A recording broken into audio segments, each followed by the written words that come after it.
শ্যামালপুর গ্রাম থেকে কিছুটা দূরে একটা বড় দিঘির পুকুর আছে। সেখানে দুই বন্ধু কমল ও তপন মিলে বড়শি দিয়ে মাছ ধরছে আর নানান ধরনের গল্প করছে। এক সময় তাদের মাছ ধরা শেষ করে মাছ নিয়ে তারা বাড়ি ফিরছে। কি বলিস তপন, আজ আমরা ভালোই মাছ ধরলাম বল? বাড়িতে মা ও বাবা খুব খুশি হবে। আর দেরি করিস না, তাড়াতাড়ি চল। হ্যাঁ রে হ্যাঁ, তাড়াতাড়ি যাচ্ছি রে বাবা, যাচ্ছি।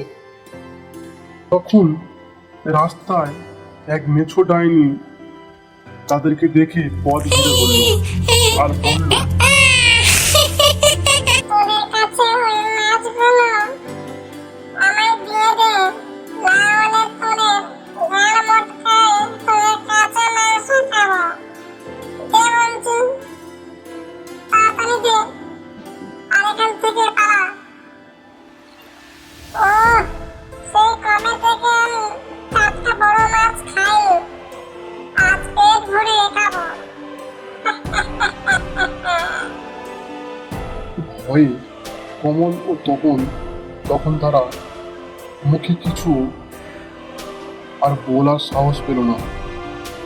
শুধু ডাইনিকে মাছগুলো দিয়ে তারা সেখান থেকে ভয়ে দৌড়ে বাড়ি চলে গেল এবং ঘরে গিয়ে কমল সে তার বাবাকে সব ঘটনাটা খুলে বলল।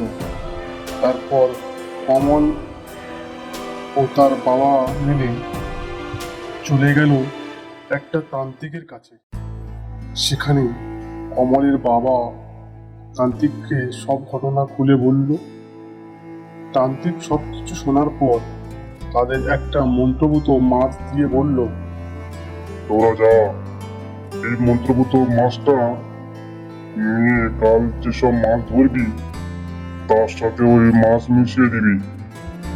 ডাইনি যখন সব মাছগুলো খাবে তখন ওই মাছটাকেও খাবে, তারপর ডাইনি জ্বলে পুড়ে ছাই হয়ে যাবে। অনেক ধন্যবাদ তান্ত্রিক বাবা, আমরা তাহলে এখন আসি। আচ্ছা আচ্ছা, ঠিক আছে, তোরা এখন আয়। বলে তারা সেখান থেকে চলে গেল। আর পরদিন কমল ও তপন মাছ ধরে আর মাছের সাথে ওই মন্ত্রভূত মাছটাকেও রেখে দেয়। তারপর বাড়ি ফেরার সময় আবার ওই ডাইনি তাদেরকে পদ আটকে ধরে আর মাছগুলো দিতে বলে। তারা সেই ডাইনিকে সেই মাছগুলো সব দিয়ে দূরের একটি গাছের আড়ালে লুকিয়ে পড়লো আর দেখতে লাগলো ডাইনি মাছগুলো কি করে।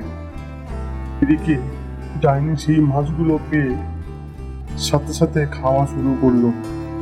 তারপর আজ আমি মাছগুলোকে প্রাণ ভরে খাবো বলে ডাইনি মাছগুলোকে যেই মুখে দিল অমনি সে আগুনে জ্বলে উঠল আর সে কি বিভৎস চিৎকার করে উঠল আর বলল,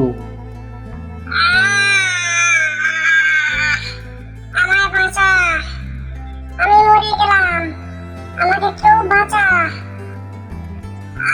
মরে গেলাম।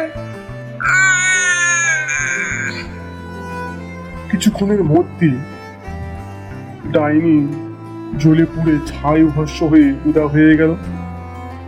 আর সেদিনের পর থেকে কমল ও তপনের মাছ ধরে নিয়ে আসার উপর কোনো ডাইনির ক্ষোভ পড়ল না।